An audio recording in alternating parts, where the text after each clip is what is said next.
What's up, everyone? It is your girl GelBeauty87 here, aka Grace, and today is time for another palette recreations. Who did it better, me versus indie brands, or me just versus brands in general? Because some of these brands are luxury and some of these brands are high end, and it's just a whole bunch of different palettes. So without further ado, let's get into it. So the first one I have is the LH Cosmetics Daybreak palette. Now, my friend let me borrow hers because I was like, it looks similar to something I saw. I look up palettes online when I don't own them or I don't support brands necessarily, because I know sometimes you all still do, and I still want to be like helpful and informative. So sometimes I'll look into it, and if a friend has, they'll let me borrow because they know I make content, but I don't just go out like buying certain brands, and the LH Cosmetics is one of them. Anyway, I redid my Mavericks, my Dallas Mavericks palettes from ColourPop when they did their collection with the NBA. And this is what they look like side by side. Now, I feel like I just focused more on the blues, and I didn't really try to bring in the purples, because as you can see, I got the grays and I got the blues. I just don't have this mauve-ish purple situation. So that's the only difference between my palette versus this palette. I actually like this palette a little bit better than I like mine. However, y'all know in the future I can just change mine around. That's a good thing about ColourPop palettes. I can switch it around and make it to whatever I want. I'm actually just ordered the, what is the new one, new mega palette they have? The Getting Hot or whatever it was. The smoke, I think it's called Smoking Hot. I ordered that one just so I could rearrange it and give it a little more orange and like yellow and make it like a bigger version of like a really fiery summery palette. So I'm interested to see what I'm gonna come up with when it comes to that, when it finally gets here. But I wanted to show y'all that this is what it looks like compared to this one, and here are your thoughts down below as usual. So I'm really feeling that. Too bad I don't rock with LH Cosmetics, but you know, it looks cute or whatever. Next, I have the Pretty Grunge palette. If you all remember, I got this right when I went to stay at the hotel for my birthday, and this is what she looks like. So I'm obsessed with this shade right here, Haphazard. It's a gorgeous shimmer. I love the marbles that she puts in here and like all the different textures and stuff. So I like this palette as a whole, and I appreciate the fact she finally did some cool tone stuff, because I feel like she hadn't been doing that much cool tone recently. After she did Rose Quartz, she went back like to the warm side like she normally does, and I was looking for more cool, so I was excited. Anyway, my Brooklyn Nets palette with the NBA and ColourPop is the one that I changed this one to. Now again, it does not look exact.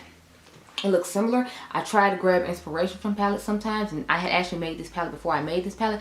But when I find palettes that I've made that look close to stuff I already have made, that's when I try to go ahead and give y'all these types of videos. So I feel like this one looks somewhat similar. I just did a pop of navy blue as opposed to a pop of purple. But I feel like I could recreate this palette into more like this palette by adding like a pop of purple. But I like my pop of blue in here, so I like this one just fine. I like the original one a little bit better though, just because, you know, it has these fun transformative shades, and I feel like ColourPop rarely, if ever, does that often. And when they do like a mild soft version. They don't really do like the true impactful ones like indie brands do, but I mean, like, they're more mainstream affordable brands, so I don't necessarily expect that. But I really like my Pretty Grunge palette, and I really like the palette I recreated. Sometimes I just have fun recreating palettes, streaming of one day, like, you know, having a palette of my own or whatever. But next we have the Huda Beauty Toffee Browns Obsessions palette. Now, I don't remember if I did this one before. Sometimes I have more than one palette I've recreated that I feel like give similarities, and I'll go ahead and do that. So anyway, this is what it looks like on the inside. I love the color story of this. I wasn't as crazy about the formula of it, but I recreated my little Ray of Sunshine palettes to look like this. If you all remember, Neon MUA was talking about how he had to help them with this palette because it was not up to par as far as working for people his skin tone, which is my skin tone, and, you know, like deeper, because it was just an ashy mess. I guess they put a whole bunch of yellow pastels instead of didn't think about like the brown in the middle. But my whole thing is like, this is one time when it makes sense on a theme for them to like pick browns. But anyway, this is what they look like side by side. I like the color story of mine better, believe it or not, just because I feel like there's lots of similarities in it anyway. And from what I remember, I didn't like the form of this as much as I like some of her other obsessions. But y'all know, I told y'all with Huda is like hit and miss when it comes to these little obsession palettes or whatever. So, you know, girl, I just yeah. But that's why I like mine better, just because the formula on these is hit and miss sometimes. And the formula on this one is one of the solid cardboard palettes that ColourPop has come up with. So I give myself a point and say that this palette to me is better than this one. This one, I feel like the layout looks better than mine does, especially because of the type of packaging it's in. And I feel like that yellow background is kind of like, you know, washing out the fact that there's lots of yellow colors in the palette. So that's the only complaint when it comes to it for me. But I do like the color story of this. I just don't like it as well as the one that I made. That's all. Put that on the floor. So next I have these Pat McGrath X Star was the golden one palette. So, sorry, golden one point. This is what it looks like on the inside. So this is what she looks like. Of course, I had to buy the Chicago Bulls and NBA ColourPop palette because if y'all did not know, hey, I'm like Kanye and Common. I'm from Chi-Town, so I had to have the Chicago one. This is what she looks like on the inside versus this one. I like this one better because I feel like it gives me more depth than this palette does, because I feel like the matte in here isn't that deep, and I feel like this deep red is definitely deep, and then I have this deep chocolate brown, and then I have this lighter shade to transition. So I definitely say my Chicago Bulls palette won over the golden one palette from Pat McGrath, but I guess it's just because she had such little work with. But I feel like she could have gave us a deeper outer V shimmer as opposed to this one, and then maybe a lighter transition shade, and then we just had this inner corner shade and this lid shade, since she loves to do a gold, and called it a day. But either way, I like both the palettes okay. It's just I like mine better when it comes to this competition. But y'all know I love Mother, else I wouldn't have so much stuff from Pat McGrath. Next, I have my Rose Quartz palette. I feel like I've shown this palette a couple of times in here, but it's like, if you know anything about this channel, then you know I love mauves. Mauves are my version of neutrals. Like, I don't do the brown neutrals. If I do neutrals, they're going to be cool tone, or they're going to be like more in the mauve family. So needless to say, this palette gets love from me. As you can see, my mirror is dirty because she is loved. I really love the color story of this palette. I think she did a great job with it as far as which mauve she chose, and the touches of pink to it. I think just gave it a nice little touch. So I wanted to compare it to my Making Mauves palette. And this is what they look like side by side. Now I will say my Making Mauve palette, I don't feel like has as many deep tones as this one does, because I feel like some of the purple in here are a little deeper than the purples in here. But I feel like I did a good job of picking purples and pinks that I felt like would give it a ray and give kind of that scattered effect that I feel like my Rose Quartz has. The funny thing is I remade this before Rose Quartz came out, if I remember correctly. So this is just me showing it up against my Rose Quartz to see what you think. I actually like my palette. I feel like a little bit better than Rose Quartz if it was something I wanted to travel with. Like, so we know I don't try to travel with huge palettes like this. I always try to travel with smaller things. So to me, this would be my travel friendly version of this palette. The only thing is, if something happened to this palette, I'd be screwed, because as you all know, this is a video about me recreating palettes, and since ColourPop constantly discontinues things, this might not even be in the palette that they make anymore, and then I'd just be up a creek without a paddle. So that's the only thing about this when it comes to using it. A lot of times I take stuff like this on vacation and I would just be scared for it to break. But I like both the color stories equal. So to me, this one is a tie, just because I like this one just fine, but I like my Making Mauves just fine as well. So it's a tie on that. But that doesn't mean I love the one I made any less than I love my Rose Quartz. It's just a tie. Next, I have the Natasha Denona Xenon palette. So y'all know they say the like tones in here are supposed to be more blue toned and not necessarily like black. But I'm like, the only thing I see that's blue toned is this one right here. And I feel like when you put it on a darker skinned person, it's not going to show up in the navy blue the way it does on lighter skin tones. So for me, this palette is kind of just, you know, because I'm an influencer and I make content and I make a lot of Natasha Denona content, that I had to have this in my collection. But I wasn't necessarily chasing after and running after like, oh my god, yes, I need it, just because, you know. This is kind of like a grayscale cool tone palette. I'm actually going to probably remake this palette over eventually and add some other fun pops to it, because I do want to actually see the navy show on people my skin tone. So I'm going to try to find some navy matte suppressant to her pans and change this around a little bit more, because I feel like it's just going to be a lot of stuff that I'm not really going to like in here or be able to use in here that often. So I'd rather put it to use in other palettes. But I redid my Of Quartz palette, and I feel like it gives similar vibes of what I expected this palette to be, minus, you know, the taupes in here. But I like having taupes in ashier cool tone palettes like this, so I can have a transition shade, especially because lots of shades like this a lot of times don't work on me. So I would say I like my palette better than the Natasha Denona one, just because I feel like it gives a better range for someone my skin tone, of course, because it was made by someone my skin tone. So I'm going to say that my Of Quartz won. Too bad the formula of the Of Quartz isn't that great. From what I remember, I didn't like this formula of this or the Amethyst one that they came out with. So Natasha's formula is definitely better than the palette that I created. But if I'm picking based upon color stories and not necessarily formula, mine clearly wins, because you I feel like the tones in here actually look like what tone they are in the pan on my skin tone, whereas the Natasha's doesn't do that, and I hate when palettes do that. So just by that default, it's not working for me. Okay, thank you. Next, we only got like a couple more left. Is there a couple more left? Yeah, we only got like 3 more left. So next I have the Natasha Denona I Need Nude palette. This is what she looks like. Y'all know I was not feeling this palette. She was not giving, I was not living. Like, it's just, to me, a lot of ash and colors that I don't necessarily use that often, that don't feel like they work best for someone my skin tone.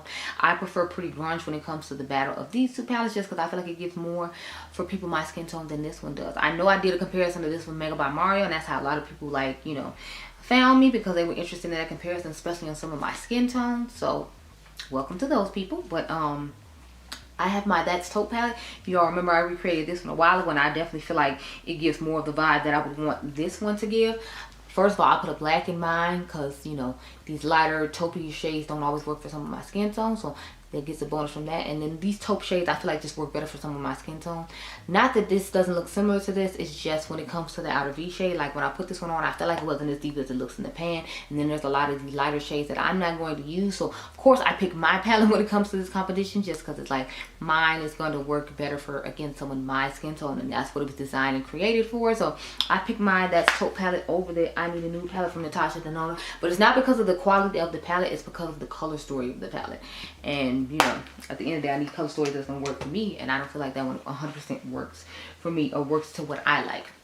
Now this one, I couldn't remember if I put in a video before or not, so my apologies now if I did. Matter of fact, let me put that one toward the end, because I'm not 100% sure. Let me do the one I know for certain I have not, that I talked to you all about and said I was going to do. And then I might actually put it up to another palette in another video, just because they're both looking pretty similar. So next I have my Lands of Enchantment from Ensley Reign Cosmetics. This is what she looks like, honey. What the inside palette looks like. Absolutely stunning, gorgeous, amazing, wonderful. But y'all know these are the type of colors I love to have in my collection, so I obviously will have palettes similar to it. And I actually even made a whole palette, even though I feel like I have like 3 or 4 palettes that already look really similar to it. So this is the Aura Struck palette. So I recreated mine. If you all remember, everybody was saying they loved it and they would have bought it if I had made it. Which, I mean, if it was sold, which I was flattered, because I'm always flattered when you all like the color stories I come up with, because I be trying, girl, I be trying. But this is what she looks like. Now this is it aside the Land of Enchantment. I feel like these would actually pair quite nicely together, or just fine on their own. I actually have not used this one on its own yet. I want to compare it in a battle to this one, so I'm thinking about doing that. I don't know, we'll see. I feel like it might not necessarily be fair to you, because it's like, you know, you can't get this one, and I don't be remembering where the shimmers came from that I pressed into the pan to redo my palette. So sorry in advance, but here's what they look like side by side. I definitely feel like I like the Ensley Reign one a little bit more, just because of those 2 iridescent like shades at the top. But I don't discount my palette at all, so this one is gonna have to be a tie again, because I love this palette. I think I did an amazing job on it, not to toot my own horn, but I think I worked great with the color story that they gave me and made something magical. So I'm gonna say that it's a tie. Now let me go get the other palettes that I left in the corner, not to mention the battery's flashing anyway, so that means it's time to, you know, they said I've been talking too much. Hold please. New eye look who this, new eye look who this. No, so here is the next set of palettes I was talking about. So I got the Glamlight X Icy, what is this, the cherry palette.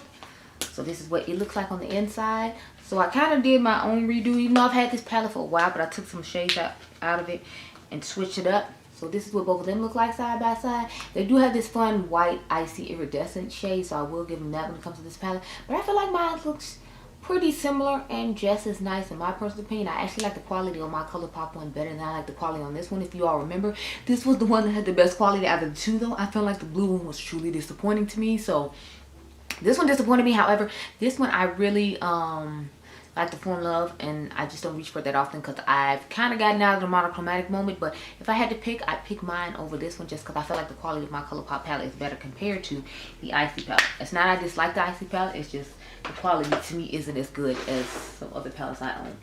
Put that cutie back in the drawer now I'm thinking about it, and this one will have to go in a whole separate plate, so I gotta put that back. The last one I have to talk about is these 2 palettes from Pat McGrath from the holiday set, the Quints. So I have the Bijouette Bliss and the Lunar Nightshade. So I had a palette a while ago that I added some weird shades to, and I feel like it actually looks really similar to this. So here's what both of them look like side by side. It's gonna be hard to try to put these together. Oh, the magnets don't line up, because as you see I'm trying to put them together and it's not. It's like, yeah, no, we're not doing that. But that's what they both look like. So I'm probably not gonna be able to hold them both up. That's why I'm trying to, well, you know, I can do like this. Yeah, let's do this. So I have my Bijou, what is this, Baroque palette, I believe that's how you say that. Stop trying to close, Nightshade. I mean, Bijouette, no. need to be seen. So here's what both of them look like alongside this. So I thought this was just like a cool take and unique way to make this palette out. I forgot where I got this pink from, but I feel like it definitely gives the vibe of these two palettes. Now you can't get this palette anymore, but you can still get these two. Unfortunately, you can't get these two at Sephora, but they do have some of these on sale at Sephora right now for $25. I know one of the face palettes is on sale for $25. And then these, if I had to pick, I actually, it's hard though, because I'm like, I really love Nightshade. I feel like this was the most unique one, but I feel like, again, this palette looks really similar. So with these, I think I'm gonna have to do a tie again, because I'm like, I think both of them look really similar, and I think they both perform really nice. It's just more of, you know, I don't know which one I would choose if I had to choose. I feel like just by default I would choose Pat McGrath, but it wouldn't be because I don't like the color story that I came up with. I feel like I would just do it because, you know, it's Pat McGrath, and I paid a lot of money for Pat McGrath, and I didn't pay that much for ColourPop. So I think that would be my mindset in choosing, and that's why I wouldn't. But those are all the palettes I had to talk about. I know, right? Wasn't this video long enough, but I hope you all enjoyed this video. Remember, you all are diamonds. Make sure you subscribe, and I'll catch you guys in the next one. Be blessed, girl. Bye.